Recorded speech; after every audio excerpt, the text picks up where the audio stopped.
Hello, everyone, and welcome to Insert Character. Today we have a very special guest. He is not part of the Comic Historian crew. Like I said, I was going to try to get through all of them, but a lot of them are very busy people. And Joel is also a very busy person. Well, but, thank you. That's fine. I also noticed I was looking at the wrong camera. I have a different camera that I'm using for recording me than you're seeing. But there's many lenses being pointed at me right now. It's fine. Anyway, the reason that there hasn't been like an episode in a couple weeks is because the two people that I've had scheduled, one of which was Joel, the other one is Gary, the camera guy for Comic Historian. Oh. But he went on vacation or something, and I didn't ask him early enough to get him before vacation. He's back now, so he'll probably be the next episode. But Joel has been scheduled for a while. Yes. But the both of us kept having terrible scheduling conflicts, or just, as you mentioned before we started recording, just brain farts of just straight up forgetting. Yep. And it was no one's fault. We just sort of there was one point where a piece of equipment I needed to up the camera quality didn't come in, and I didn't want to do another episode with that, and then just scheduling stuff. It's unimportant. The good thing is he's here now. Understandable. Yes, I am. And I almost thought that, just as something completely unrelated to the topic, I almost thought that this recording wasn't going to happen because last night I had a very strange dream, and it's a little morbid. Please tell. Now you have to tell now that you said it. We're gonna get in. So basically, I don't really remember the circumstances of the dream, but the only thing that I can remember is that you died in it. I don't know why. Oh man, please tell me it was a heroic death. Please tell me I was saving a fire from a baby or something. I don't think I knew the circumstances. I was just like, oh, I have to record with Joel today. And there was a point where he died and everyone was grieving, and then there was a flash forward to today, and I was like, oh, I wake up in the dream, and I'm like, well, I gotta do it was a very real thing, because it was just me waking up, doing a day of work, all right, I gotta get this video done for Comic Historian, and then I have to record Insert Character with Joel later. And then I was like, oh wait, no I don't, he's dead. He's dead. That's how cursed this meeting has been, how hard it is to try and get this show together. It's just he's gonna die. My subconscious was like, nah, it's not gonna happen. But we're here, and that's great. Sure are.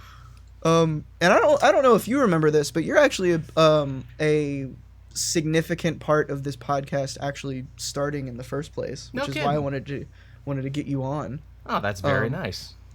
Because when I posted on Twitter, probably a month ago at this point, I was like, hey, I want to do a podcast for the Comic Historian Patreon.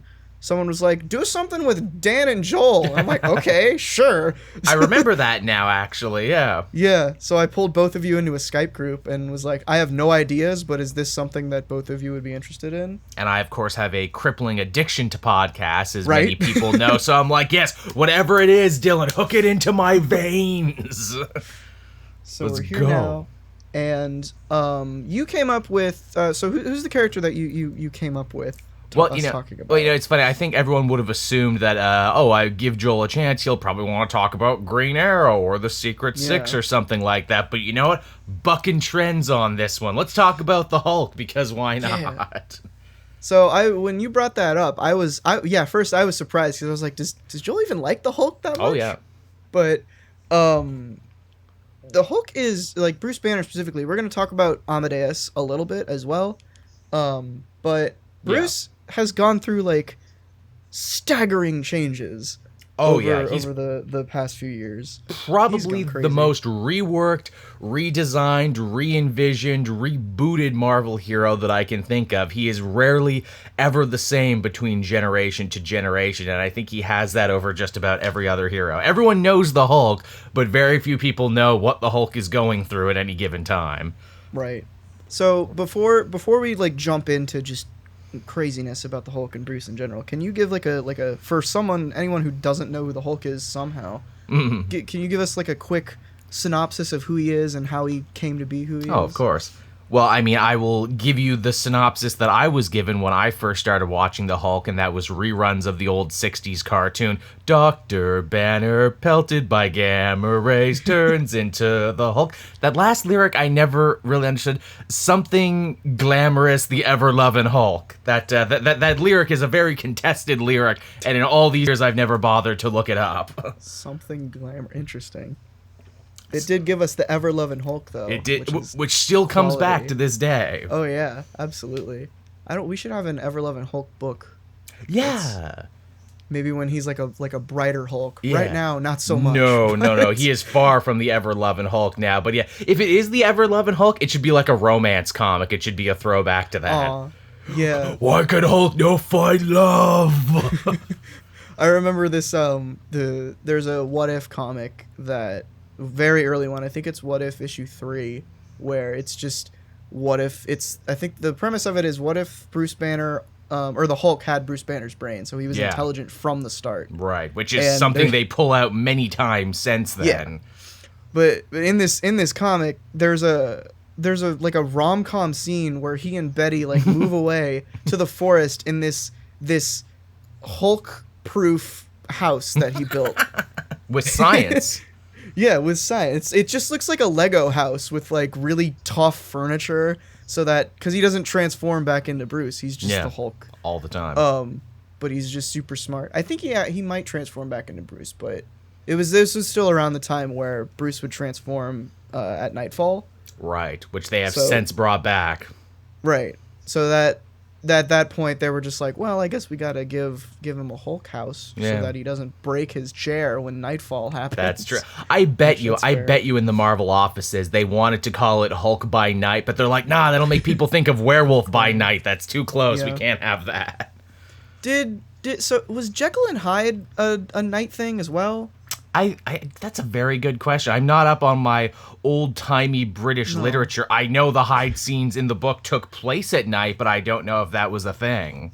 Yeah, because that's a very strange thing to adapt to the Hulk for no reason. I always assumed it was a Jekyll and Hyde thing when I learned that used to be why Bruce transformed. It also feels like very old-timey comic books, like we need to put an obtuse limitation on our guy, like the color yellow, or he can only transform at night, or something like that. Yeah, I much prefer the whole him getting angry or transforming due to stress thing. Yeah, you wouldn't like me when I'm angry, or horny sometimes too. Yeah. Yeah, is that's the Ultimate version sort of had a lot of that going on. Yes, he did, and even in the Edward Norton movie when he's with Liv Tyler. Oh no, I can't get too intimate with you, or I might Hulk out. Yeah, because it was like a heart rate thing in that movie. Like no matter what, if his heart rate just went above a certain thing, any reason. Hulk out. That's so strange. Must make exercising really hard too. Like he couldn't run on the elliptical or anything. I mean, I guess he doesn't need to, because if he gets too fat, the Hulk will be like, "No, stop." He'll eat the fat. Just stop eating. Hulk, no more donuts. Not allowed. Hulk doesn't want sugar. I'd like to see a fat Hulk. Oh, that would be. They've done so many different versions of the Hulk too. You know, Devil Hulk. They've done gray-suited Mr. Fix-It Hulk. Have they ever done obese Hulk? I guess. What is it? Old Man Logan. He's a little older and a little fatter in that one. Yeah, but he's still built like a truck. He's got dad bod in that one because he has many horrible mutant offspring. True, very true. Speaking of his personas, that's a big thing that has been done to Hulk like recently, is just whether they've just been playing in this space of Bruce Banner sort of remaining consistent, but when he transforms into the Hulk, he's something different. Yeah. Whether it be a varying level of intelligence or that's mostly what it is, or strength. But what do you think about all of his various personalities that he adopts? I think it's really clever, and I also think it speaks a lot to writers when they're given the task of having to come up with new Hulk stories. It's like, well, what? He's going to turn into the Jade Giant and he's going to fight the monster. That's not interesting. I got to write something new here. Right. What if he was Doc Green? What if he was a super smart megalomaniacal guy who was actively trying to depower all the other Gamma guys? All right, that's cool. What if he was the Maestro in a far-flung future? What if he was evil and tried to take over the entire world? Wouldn't that be something? Yeah.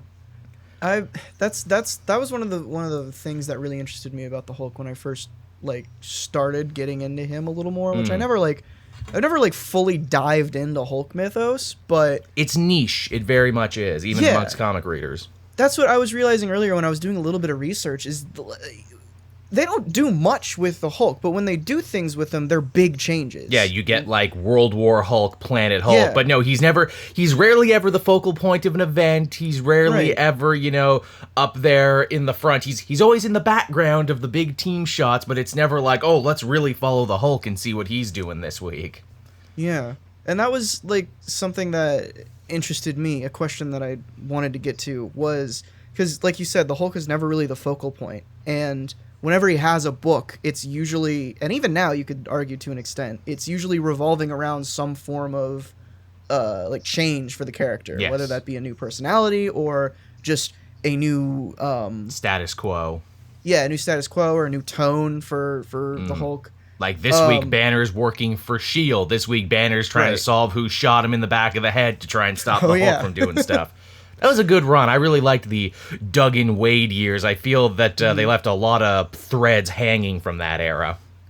Yeah, that's one that I very nearly started reading the Shield Hulk era run. I don't know why I didn't. I think I pivoted to a different character, but that's definitely like an era that seemed like Hulk was finally getting his footing, and he was getting to a good spot, and then Amadeus took over. Well, it was a little after that. He got shot in the head, then Tony Stark filled him with Extremis, and then the Doc Green personality was born, and then Green went around depowering people, and everyone, the last one was She-Hulk. All the heroes got together to defend She-Hulk. Then Secret Wars happened, then Amadeus show, and then no one ever asked what happened to Doc Green after that. He just came back, and I'm Banner again, everybody. Yeah, there was some the Hulk's Hulk stuff thrown in there at some point as well. I really hope this whole Green Door mystery that Al Ewing is playing, I hope that the secret behind the Green Door is all of Hulk's other personalities that he has to deal with. That'd be wild. Where it's like, yes, that'd be so interesting. Because I like this abstract mystery that Ewing is building in his Hulk book. What's the Green Door? Where does it go? Why do only people who've experimented with Gamma can see it? Yeah. That would be... I would love to see a scene a la Moon Knight of just all of Hulk's personalities like inside Bruce's head. Just being like, well... Who's going to walk out the Green Door today? Yeah, exactly. See, there you go, man. That's a pitch right there. And the Green Door is an allegory for Bruce Banner's mind. Yeah. They always play with that, whether it be like, it's usually a car. Yeah. Yes, it is a car where it's like, who's in the driver's seat, who's in the trunk, etc., etc. That was a fun thing that, because Amadeus chose one run, at least when it was called Totally Awesome Hulk. I read that as it was coming out, and that was something that I know that Greg Pak played with a lot when he was in charge of Hulk, and I thought that's a really interesting and was well done in terms of that allegory. I feel I never gave Amadeus Cho his fair due for his solo book because I was so invested in the Doc Green, Jerry Duggan stuff that when I read like the first 4 issues and I'm like, so you're never going back to this, huh? You never gonna answer this question? I'll be back when Banner's back, everybody, but I'll still read Champions, though. Yeah, that always sucks for because I've experienced that as well. And I sort of stick with it, but like when there are big status quo shifts and a new writer takes over, it's hard it's uncommon for them to like address previous things. It is.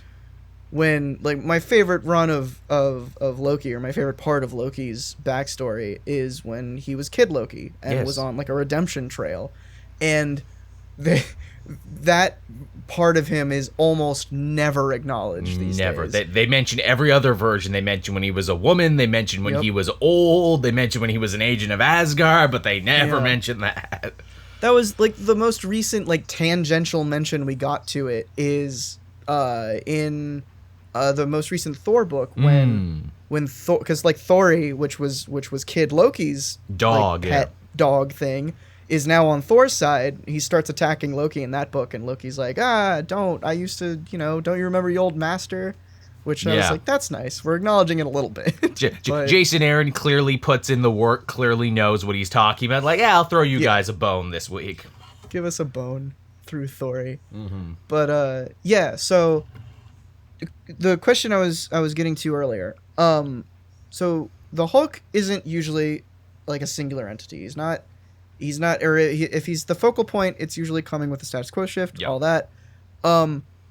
Sometimes he's on the Avengers. Yes, and sometimes he isn't. Right. And I feel like whenever he is on the Avengers, that's why he doesn't have his own like stuff going on, because of the big shifts that happen for him outside of his book. It's hard to play with like this, either like the Hulk is constantly either just the big brute force on the Avengers, or he's doing some weird shit that is just happening in a solo book. I often like to say and gauge people's responses where I'm like, oh, the Hulk is my favorite member of the Avengers, because some people be like, but wait, Hulk joined. It's like, but wait, Hulk joined the Avengers late and he got kicked out or left multiple times after. I'm like, okay, you know your shit then. Yeah. Do you, because I haven't really made my mind up about this, because I've just sort of started thinking about it today. Do you think that he should be an Avengers character, or should he just, like, be his own thing? I think Banner has definitely earned a place amongst the pantheon of the Avengers. He knows them. He's worked with them. You need a good science guy, but then again, they also have Iron Man to do that. Right. That's the other eternal battle where it's like, well, Iron Man can do everything Banner can, can't he? Well, yes and no. They have different scientific expertises. Stark is more of an inventor, where, you know, Banner's more of a test tubes and charts kind of guy. Right. But that's a circle they can never quite square. The Hulk is also one of those things, too, where I think the hero community likes to keep tabs on him, and if having him on a team is a way to do that, where it's like, hey, just so long as you're not rampaging across Nevada, or, you know, you're not breaking a bunch of Canadian mountains because you stubbed your toe or something. Yeah. Hey, just checking in on you there, Bruce. You okay? You're a member of this team. You okay now, right? Your blood pressure's good? Okay, just check in. Do you think that there's room for having both at any point? Like if for example, we took She-Hulk off of the current Avengers team and took the current Hulk and just put him on that Avengers team, do you think? Because I think I would personally be a little upset by that, because it wouldn't make much sense. I would be too. Also, too, the way She-Hulk is being written now, she's being written like classic Hulk now, where in the Hulk book, he has a bit of his own thing going on, where it's more horror, it's more mystery, it's more, we don't really know who's in the driver's seat half the time. Right.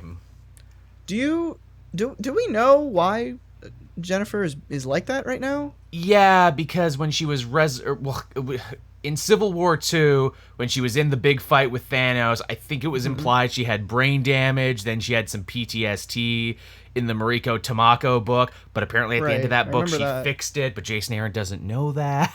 Oh.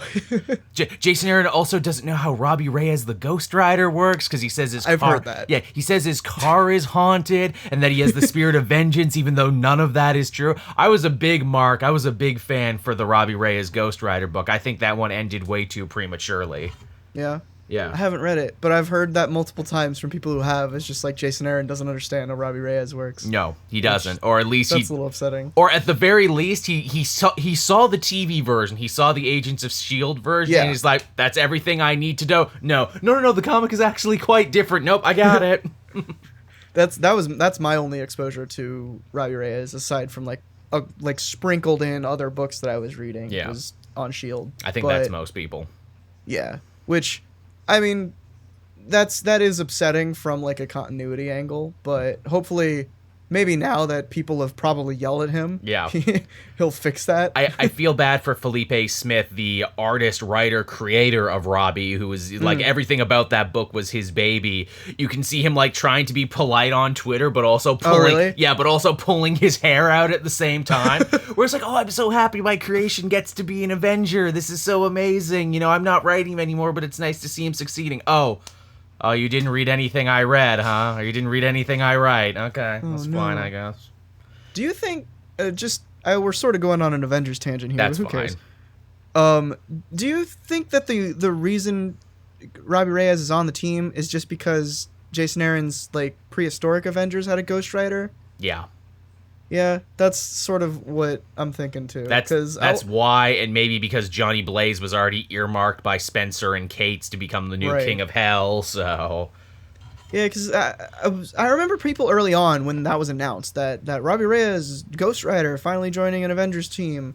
People were like, "Oh, he's gonna be like a big part of this book," and now I'm sort of realizing that no, it's just the prehistoric Ghost Rider was first. it's also too. I think they need a POV character, and I think Aaron liked Yeah. the idea of having a young person be the POV character who needs to ask questions that none of these other characters who have been around for 75 years would ask. What's a Celestial? What's a Loki? What's all this other stuff? It's okay if Robbie doesn't know these things, but if like Cap or Iron Man needed a refresher course, it'd be like, what the fuck, guys? You've been doing this for 75 years. Yeah, good point. Which is another unfortunate thing for Robbie, that he needs to come off as the guy who's constantly asking questions. He's just like, I think I might be a little behind right now, but last I checked, like they're still in denial that they are the new Avengers. Yes, they are.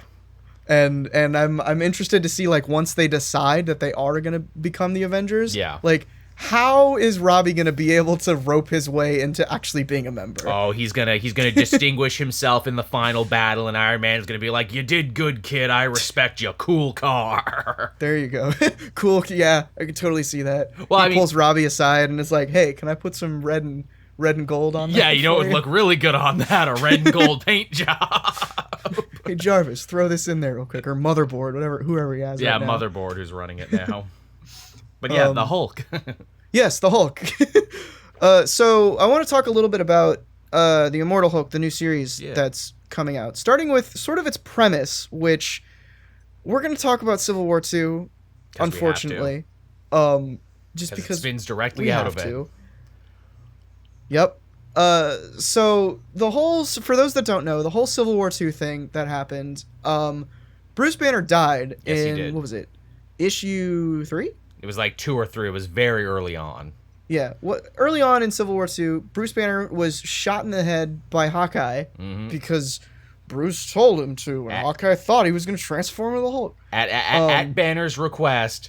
Yeah. But as we discovered, to further complicate it, Banner was only doing the bad Gamma stuff because evil Steve Rogers, controlled by Hydra, made him do it, or at least gave him the information to start doing it, which, again, could make you argue that evil Hydra Steve was actually the villain of Civil War II as well, because he kicked these events off. But yeah, now we're really getting into the minutia. Yeah. Yeah, Nick Spencer did a lot of damage control on Civil War II. Boy, did he ever. I don't think he gets enough credit for that. No. Like, if you, like, Civil War II in a vacuum is pretty bad. Yes, but it is. Civil War II with Hydra Cap involved is pretty good. he made it make sense at the end, where it's like, okay.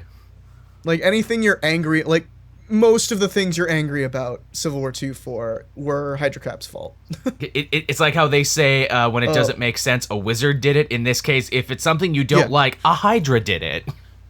Yeah, one of those Hydras did it. Yeah, there you go. But you cut one head. So another thing I wanted to mention, like, this sort of ties into, like, Bruce being in flux for a while and people not really understanding his character, which all sort of bubbled up in Civil War II, because he was killed because Hawkeye thought he was going to transform into the Hulk. Yep. Even though in Totally Awesome Hulk, he was cured and was, like, completely 100% certain, even if he was doing experiments, that he would not transform into the Hulk. But because Bendis doesn't read anyone else's work, and he sure wasn't reading Pac's work. Yep. And then after that, like, probably weeks after Civil War II, maybe even a week after Civil War II, he was resurrected by the Hand. Yes, it was very soon. Yeah, as like a super badass zombie samurai Hulk with a bunch of armor. And I'm like, oh, this is sick as hell. It was pretty cool, but, like, in the face of, like, death in comics being a thing, it's a little upsetting. They were literally desecrating his grave before he was even cold. Yeah, exactly. And then there was also that weird period that I couldn't even find on wikis anywhere, but I remember it happening, of, I think it was during Secret Empire, where like Ultimate Bruce Banner just popped up for a while. Was that Ultimate Bruce Banner? Oh, well, because Yeah. was that actually Ultimate Bruce Banner? I thought they just brought. I believe so. I thought that was just old Bruce Banner they brought back via Nazi science, but only for a little bit. I think it may have been some reality altering stuff, but There was a lot of reality altering stuff. Yeah. And I could be misremembering this or just flat out wrong, but I'm pretty sure I remember there being a tease that like Hydra Cap had a Hulk, and then the next issue it revealed that it was Bruce Banner from 1610. Oh, my assumption was they just brought him back to life because the conversation that Banner had with him sounded very much in line with like what regular universe Bruce Banner would say. He didn't sound like Ultimate to me. Yeah, I'd have to go back and read that, but same here because you told me that. I'm like, maybe that happened. I don't know. Yeah. It's been a while ago. Because I remember reading that and being like, no, they're not bringing Bruce back this early. Like, I know he was resurrected by the Hand, but I sort of wrote that away in my mind. And then he showed up in Secret Empire, and I was like, ugh. Because Secret Empire was very soon after Civil War II. Yes, it was. So I don't know. Well, if that did happen, fine. Don't worry. People will correct us in the comments section. They love doing that. The biggest thing, the biggest thing that if that wasn't Ultimate Hulk or some other random Bruce Banner, that makes even less sense because Bruce Banner was only to die again, but he's supposed to be immortal now. Right, and he was eventually like the big thing of Bruce Banner is coming back was in No Surrender. Yes, that was like the huge thing of that book is they're finally bringing Bruce Banner back. Mm-hmm. But yeah, you mentioned him not being able to die now, which is a newish concept. It's like arguably he always was because that was always a fear Banner had, where it's like, I can't even like kill myself because if I do, the Hulk will come out and like chomp the bullet. He'll do something. I can never kill myself. The End was another famous one where it's just Bruce Banner Hulk at the end of the world. And that's something I wanted to, because sort of the subtext that I've gotten from like Ewing's Immortal Hulk and explaining how like the Hulk came back is I've gotten that like Bruce Banner can die, but the Hulk can't. Or at least Banner can die and it'll be really painful and it'll really suck for him, but the Hulk will pull him back every time from it, so he is forever cursed with this now. I almost feel like Bruce goes in whenever Bruce Banner is hit with enough force that would kill like a normal human, he goes into like a Superman-esque healing coma gestation period. Kinda. And then where he just, when he's ready, the Hulk comes back out. And then sometimes he can be nuked by the Sentry, and that leads to Scar, and that's a whole friggin' thing.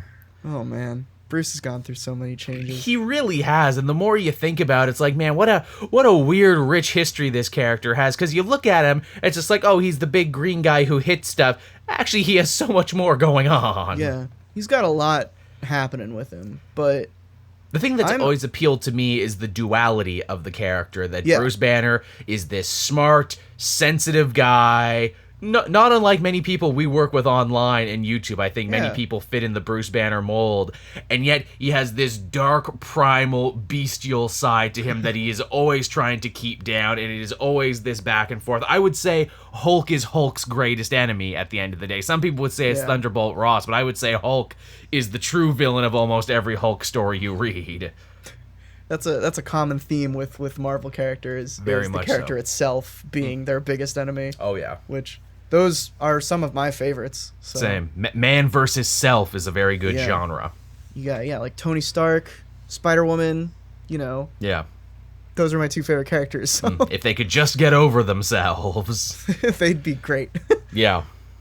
But yeah, so the Immortal Hulk, the series, like the last biggest change that Bruce has gone through in terms of like editorial and how he's presented is the Immortal Hulk was pitched as a horror book, which immediately got me super excited because Hulk horror just sounds fantastic. And it works because he is a monster. He is a Frankenstein. He is a Jekyll and Hyde. He is all these things.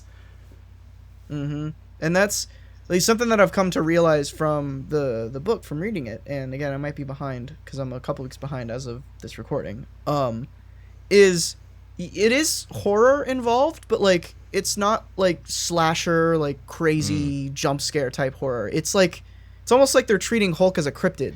Yeah, it's very mad science in a way. Mm-hmm. Like they sort of stripped like the classic, like Dracula or big brooding monster or any sort of superhero stuff from him, and he's just this myth, this legend that is around, and that ties in perfectly with the general populace not really knowing that Bruce Banner is alive. It's true. It's a nice touch, and it also explains, well, why isn't Bruce on the new Avengers? Why aren't his friends looking for him? Because they don't know if he's alive or dead. They think it might all just be, what is it, like dirt sheet propaganda or whatever, trying to sell papers. They don't know if he's alive or dead. Yeah. And that was such a well done thing in No Surrender, because he just sort of showed up, murdered Avengers Mansion, and then left. Yep.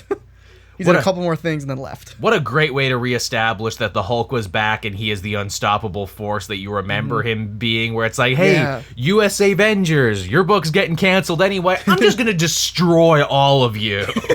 Yep. It's like a wrestling match where it's like, oh, we got a brand new monster heel. He needs to have some, 3-minute matches to really sell how strong he is. It's the Hulk, the ever-loving Hulk. Oh, from Gamma Parts Unknown. From downtown New York, where everyone else in this wrestling match is from. Is he from Nevada or like something like that? Because I know they always have like the gamma bomb test in the desert, and I know sometimes it's Nevada, but I don't know if he is actually from Nevada, Bruce Banner. Who knows? It's unimportant to his character. They're all from New York. It's true, most. And the only ones who aren't, it's people like Deadpool and Wolverine, where it's like, no, they're Canadian. Right. Yeah, they're very specifically Canadian. Or Latvian, that's another one. True. Or Wakandan. That too. That's a whole other We're just going to start naming places that Marvel characters are from. Or Atlantean, but there's only like maybe one or two important people who come from there. Yeah, that's true. I love just the Atlanteans always thinking that the sea is completely theirs. Mm-hmm. They just own all of that. They just own like 90% of the earth. And where are you from? The ocean.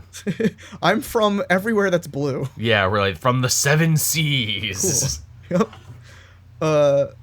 But yes, so I want to sort of pivot now to newer, but like I can't say newer anymore because Bruce is back. But Amadeus was the Hulk for a bit.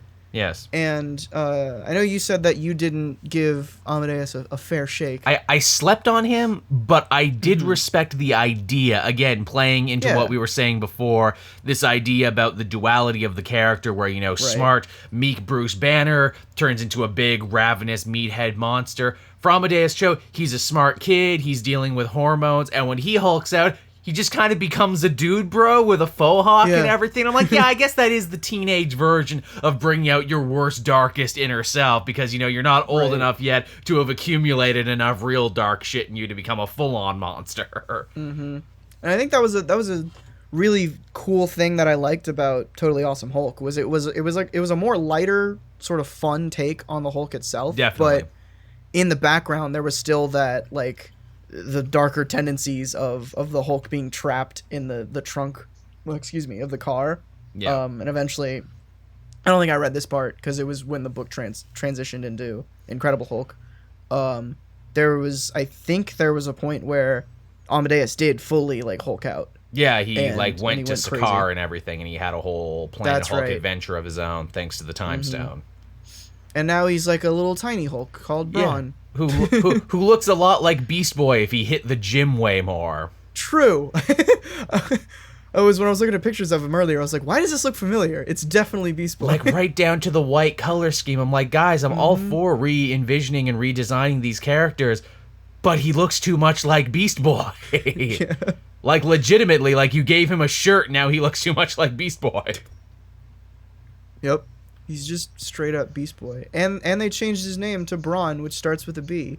Yeah, Brawn. And he's on the Champions, which is a group of teenage superheroes. Yep. What is going on? Yeah, I mean, he fits. They need muscle for that team. He's the muscle. Yeah. Apparently the Champions is Marvel's Teen Titans. Hey man, it's funny.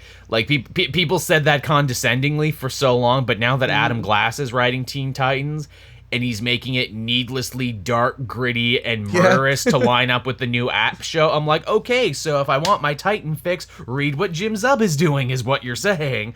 Yep. Because they're literally having Titans adventures. Yeah, and I've been loving that book. Same. I've been reading it since, I think I've read every issue of it. Me too. And it's sort of become like just this home for superheroes who don't really have their own book. It really is. Like, which even I like. Yeah, same too. Like, even like poor Miles, who's like, don't you have a spot in a video game and a movie coming out? Shouldn't you have a book? Nope, just Zub's got to take care of me. And I like someone asked Jim Zub on Twitter, it's like, hey, are you ever gonna square the circle and answer the question about Miles' 2 different sets of memories that he seems to have? Because Slott didn't answer it, and Bendis is gone, so he's not gonna answer it. And Jim Zub very respectfully said, there is not enough page real estate to answer those questions. Oh, man. But I will tell fun stories with Miles, I promise. Fair enough. Yeah, good on you, sir. It also seems to be like a book that, and yeah, people have been, because it's gone through a couple writers now, I think. Just 2, Wade Just and Zub. 2? Yeah. Okay, yeah, that was Mark Wade.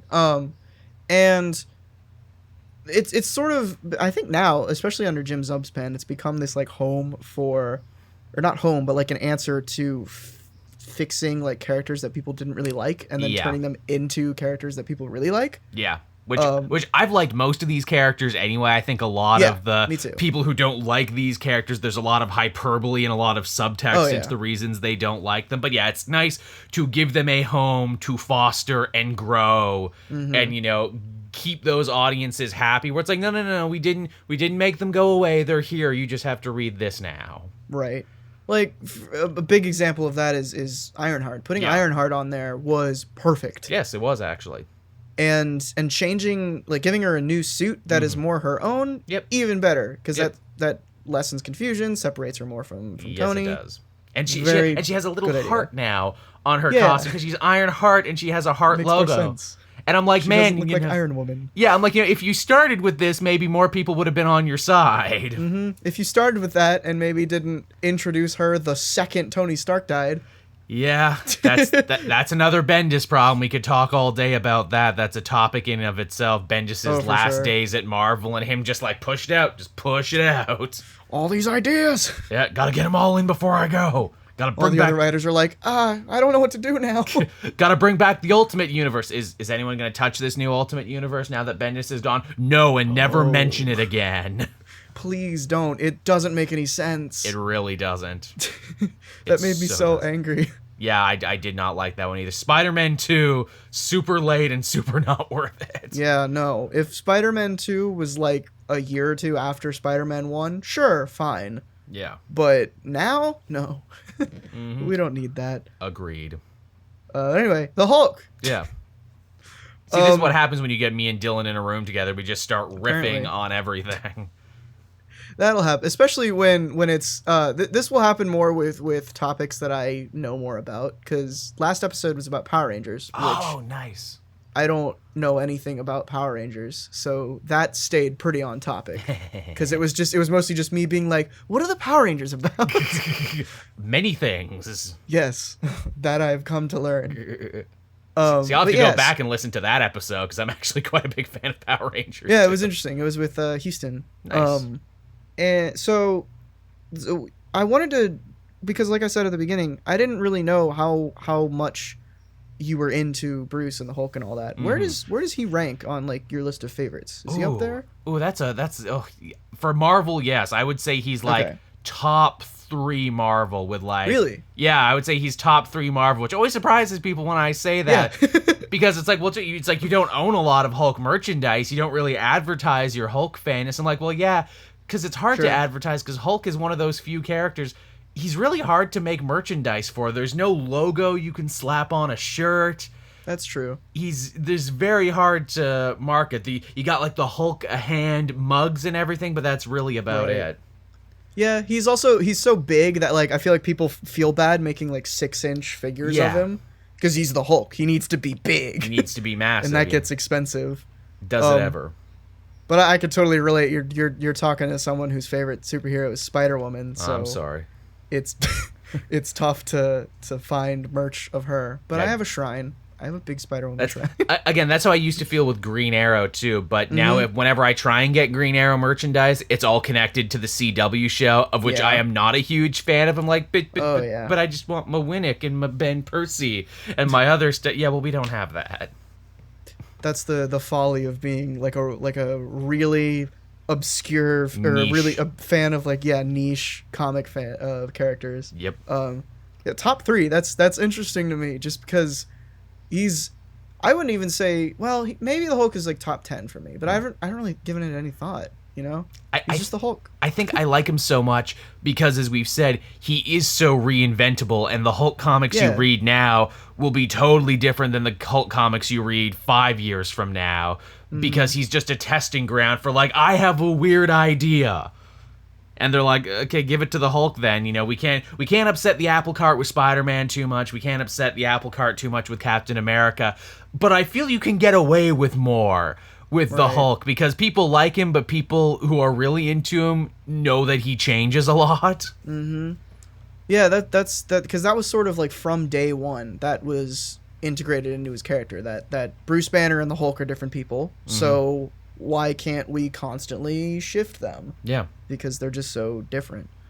And that is definitely it's a very interesting idea for a character. And people have gone places with it. So long as he hits stuff at some point and hulks out, that's really all you need. You can mess with the format from here to there to everywhere, just so long as at some point he hulks out and punches something or someone. Yeah, that's all you need. Yeah. What was your from all of Hulk's history? What's your favorite era or favorite version of the Hulk? A lot of people would probably say like World War Hulk, Planet Hulk, which is funny because that stuff turns the Banner stuff way, way down. It sure does. And turns the Hulk stuff way up, which I think is why it's so popular, because I think people who like the Hulk from an outsider perspective looking in like it when he punches stuff, likes it when he speaks in broken English. They don't really care so much about the soap opera for Bruce Banner. Yeah. I'm weird, and I think the reason I'm a super Hulk fan is because I'm always super invested in the soap opera that is Bruce Banner. Yeah, that's why I'm and I don't want to be like the type of person that's like, DC's terrible, Marvel's the best. But I do have a bias towards Marvel, and I think that's just because their characters are that. They're more personable, and they're more soap opera-y. They struggle to pay the bills, they fall in love, they fall out of love. And that's what I attach to more. Like if and it's fun to, because I can see in Ewing's Hulk book right now, I can see the seeds being sowed of Bruce having like weird relations with the Hulk still. I don't think he's going to be happy with the stuff that the Hulk's doing. No, he doesn't seem to be. He just seems to kind of be along for the ride on it. They're also building up Jacqueline McGee, a reference to Jack McGee from the Hulk TV show. The nice. Bill Bixby one, who is also a crusading journalist. She has a dark connection to the Hulk. They seek to imply that he may have done something to her father. That she's Captain Ahab and he's the green whale she's after. Nice. which Hulk inspires a lot of that too, like just a lot of madness in trying to hunt him down. Again, Thunderbolt Ross, perfect example. Mm-hmm. Yeah, that's and that's a thing that like the journalist angle is really cool too, because just everyone in that town or wherever they're going, just having a story about like the Hulk, or whether they saw him as an Avenger or have never even heard that the Hulk is Bruce Banner or don't even know about. It's such a real thing of like making that comparison to a cryptid again. Yeah. Just like, have you heard of the Hulk? Yeah, have you heard He's about just this big green guy. Lives in the woods. He fights the Wendigo sometimes. He's probably from West Virginia, because that's where all the cryptids are from. That's true. That's another interesting thing about the Hulk, and I'm glad you brought that up. The way people view him within the story itself varies greatly, and that was actually one of the few genuinely good things they did in Civil War II. It wasn't in the main book, it was one of the tie-ins, where they're having like the trial of Hawkeye for killing him. And, the defense is basically like, oh, sure, people in New York love the Hulk because he saves you from aliens and demons and everything else, and he's only ever here when shit's going really bad and you need the heaviest hitter possible. Well, talk to all these people in northern Wisconsin and Vegas and everywhere else where the Hulk gets mad and rampages and destroys everything. They view him completely different than you do. Exactly. They get the bad Hulk, you get the good Hulk. It's just the watered-down version of the Hulk. It's the PR-friendly Hulk. Yeah, there you go. That's that the New one York where they've sees. given him a talking to before it. Okay, Bruce, you can smash this, and this, but no more than that. Nothing else. Okay. That would be an interesting... Did they sort of do that with S.H.I.E.L.D. when he Yes, was they in... did. Okay. I was going to say, I should read that then, because that's a fun concept. It's very smart. It's basically Banner being like, look, I'm tired of running across America. I'm tired of sleeping in gutters and eating garbage. Bring me into S.H.I.E.L.D., make me an official scientist. I will build you marvels the likes of which the world has never seen. And in return, when you have a problem, drop me like an A-bomb on it, and I'll turn into the Hulk, and I will destroy absolutely everything that's standing. Yeah. Hulk smash, but Banner build. All right. So, one final... And I feel like this one's going to be tough to answer. One final question before we wrap up. Because I think we've had a pretty good discussion about Hulk so far. Actually, two final questions. Cause sure. I have a really stupid one here that I wrote. No, it's please, just a the stupider grammatical the thing. Do you say Hulk or the Hulk more? I say Hulk more. It's like a Batman, the Batman thing. I can't fault you for saying the Batman, but also it just doesn't sound weird. right on the tongue. Just like I can't say the Hulk. He's Hulk. I mean, it's like that's his name. Yeah.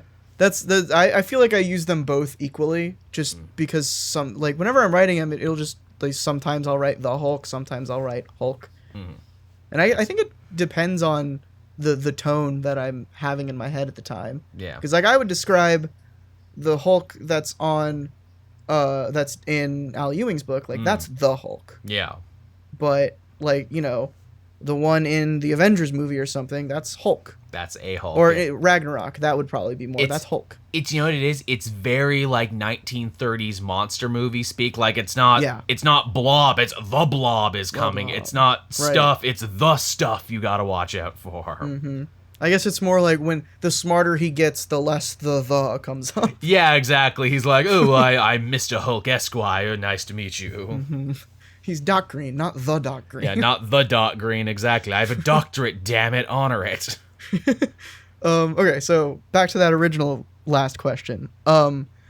If in some weird circumstance where Marvel doesn't go back on status quo shifts, if it was decided that there would only be Bruce Banner or there would only be the Hulk, which would you side with? Oh, man, that is rough. Because, some of the coolest moments in Marvel history, the Hulk fighting Wolverine, the Hulk fighting The Thing, the Hulk fighting in the gladiatorial arena on Sakaar, are such amazing, quintessentially Marvel images. Oh, the Hulk holding up that big mountain to save everyone else. These are just such great moments and such great images where it's like, oh man, if you deleted those, comics would be so much poorer in general for them. But again, I'm so drawn to Banner as a character and his pathos and his fears and, his quest for betterment and trying to get away from his darker impulses and everything. That's what relates to me.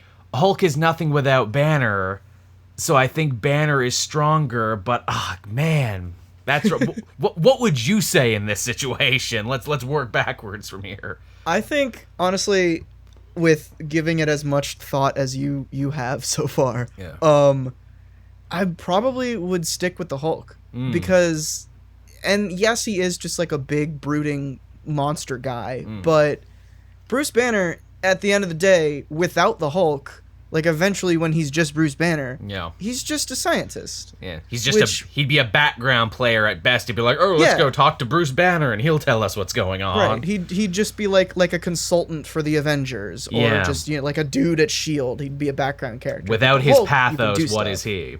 Right, exactly. Well, that's the ultimate moral of the Hulk, isn't it? They need each other. You can't split one from the other, or at least not for too long, or else they start to get stale. Have there ever been stories where, I'm sure there was one at one point, where the Hulk was separated, like, physically from Bruce Banner?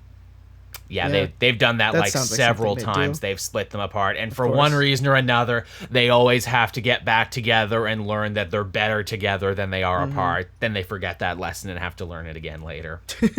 Exactly. That's comics, though. Very much in a nutshell. Just learning the same lessons over and over again forever. Batman, I don't need my sidekicks. Actually, I need my sidekicks and I love them and they're my family, but I don't need them anymore. Yup. So, Marvel's coming to you right now. Bruce Banner or the Hulk? What's it going to be? I mean, you kind of talked me into it there. I guess we have to save the Hulk just so we can keep those pretty pictures that have been around forever. Yep. I don't want to delete those from the universe. Do some, like, Berenstain Bears thing. Oh, yeah. Rewrite all of history. To where it's just Banner. What if Banner Bruce Banner was just super strong? And he was just the whole time. Oh, now that's interesting. I don't think they've ever done that. They've done stories where the Hulk has become really smart. I don't think they've ever done stories where Banner has gotten really strong. Oh, there you go. I think you have a pitch right there. You should send that in to CB Cegluski. I think you got a mini-series right there. Right, you hear that, Marvel? I'm coming for you. What would you call it? The Savage Banner? The Incredible Banner? Ooh, the Mighty Banner. That's a good one. I'd call it the Mighty Banner. I'd just go with simply the Bruce. The Bruce. Oh, the Bruce is coming. Bruce. Watch out. He's coming for you. Look out for him. He might look like a scientist, but he's strong as a Hulk.